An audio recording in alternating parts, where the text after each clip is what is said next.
শুনেছেন বিগত দিনে যারা শিল্পী সমিতির নেতৃবৃন্দ ছিলেন আপনাদের ভোটে নির্বাচিত হয়েছে, তাদের মধ্যে অনেকেই আছে আমাদের এখানে এই প্যানেল থেকে নির্বাচন করছে। এবার তাদের বিগত দিনের কর্মকাণ্ড আপনাদের স্বার্থে আপনাদের কল্যাণে যা করে গেছে তার বর্ণনা আপনাদেরকে দিয়েছে।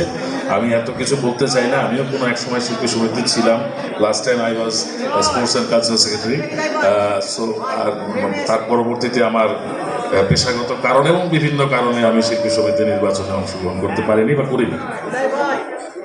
তো আমি যেটা বলতে চাচ্ছি যে অনেকেই বলেছে যে এগুলো আমি করেছি, আমি কিছু করিনি, সবকিছু আল্লাহ করেছে, আমি ছিলাম মুছিলা। আল্লাহ পাক আমাকে সেই রহমত দান করেছিল আপনাদের জন্য কিছু করার জন্য। আমি আপনাদের একজন কর্মী হিসেবে সেই কাজগুলো করতে চেষ্টা করেছি।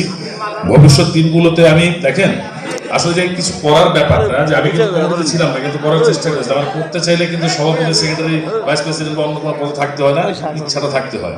তবে কেন কমিটি করতে হয়? কেন কমিটি করতে হয়? কারণে যে আপনি যখন একটা জায়গায় মুভ করবেন তখন আপনি একা গেলে তার প্রাধান্যটা কম থাকবে।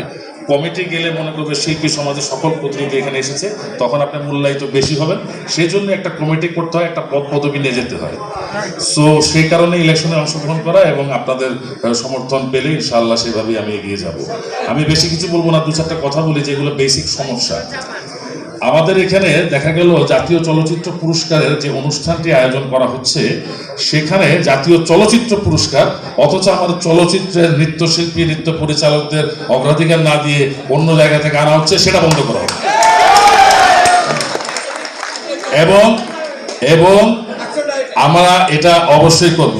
আমরা দেখি অনেক চলচ্চিত্র বিদেশে নির্মিত হচ্ছে এবং সেটা বাংলাদেশের চলচ্চিত্র, বাংলাদেশের অর্থ দিয়ে নির্মিত হচ্ছে, কিন্তু সেখানে অ্যাকশন কোরিওগ্রাফিতে আমরা দেখি যে বাইরের কোরিওগ্রাফার নেওয়া হয়, প্লাস বাইরের ফাইট আর্টিস্টও নেওয়া হয়। এই জায়গায় আমার একটা বক্তব্য হচ্ছে, আমার দেশের ফাইট ডিরেক্টর থাকবে, ফাইট আর্টিস্টও থাকবে। যদি আপনার তার কাজ পছন্দ না হয়, তাকে তার সমপরিমাণ রেমুনারেশন দিয়ে কাজ করতে হবে। যেটা ভারতে করা হয় সেটা আমার দেশে করতে হবে। সমপরিমাণ আমার ফাইটার আর্টিস্ট এবং ফাইট ডিরেক্টর থাকতে হবে এবং তাকে সেই টাকা দিতে হবে, তারা কাজ করানো না। তৃতীয়ত হচ্ছে, চলচ্চিত্রের সমস্ত সংগঠন থেকে সেন্সরে ছবি জমা দেওয়ার সময় সার্টিফিকেট নেওয়া হয়, except Bangladesh film artist association. এটাকে বাধ্যতামূলক করতে হবে। সেন্সর বোর্ডে জমা দেওয়ার সময় অবশ্যই আর্টিস্ট অ্যাসোসিয়েশনের ক্লিয়ারেন্স সার্টিফিকেট নিতে হবে।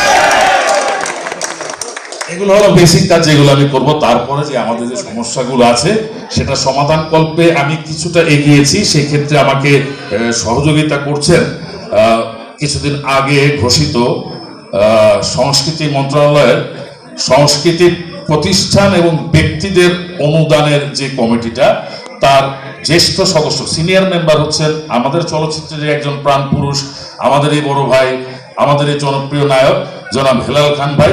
তার কাছেও আমার প্রস্তাব পৌঁছে গেছে এবং এটা উনি আজকে আমার বক্তৃতার পরে উনি হয়তো কিছু বলবেন এই ব্যাপারে, এর জন্য উনি এখানে এসেছেন। সো আমি কি করতে পারবো, কি করতে পেরেছি সেটা না বলে আগামী দিনগুলোর দিকে তাকাই। আপনাদেরকে সবাইকে নিয়ে জয়ী হই। আমি জয়ী হলে শুধু আমি একা জয়ী হব না, আপনারা জয়ী হবেন। আর একটা কথা বলি, সভাপতি হলে সভাপতির চেয়ারে বসে থেকে এখানে সময়টা পার করবো না।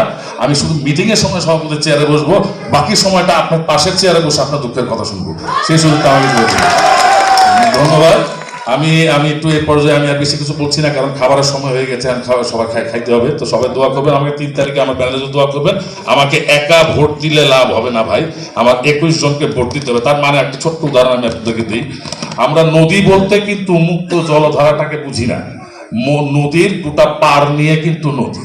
সো আমি একা কিন্তু শিল্পী সমিতি না, আমার এই 21 জন এবং আপনাদেরকে নিয়ে শিল্পী সমিতি। আপনাদের সবার সমর্থন চাই, আমার 21 জনের জন্য সমর্থন চাই। ধন্যবাদ সবাইকে। আমি একটু হেলাল ভাইকে বলবো যে সদ্য ঘোষিত কালচারাল মিনিস্ট্রি যে প্রতিষ্ঠান এবং কালচারাল ব্যক্তিদের যে অনুদান কমিটি, সেই কমিটির আপনি জ্যেষ্ঠ মেম্বার, সিনিয়র মেম্বার। আপনি আমাদের চলচ্চিত্র শিল্পীদের জন্য, চলচ্চিত্র শিল্পী সমিতির জন্য কি কি অবদান রাখবেন সেটা একটু যদি এসে বলেন ভাই। ইসলাম।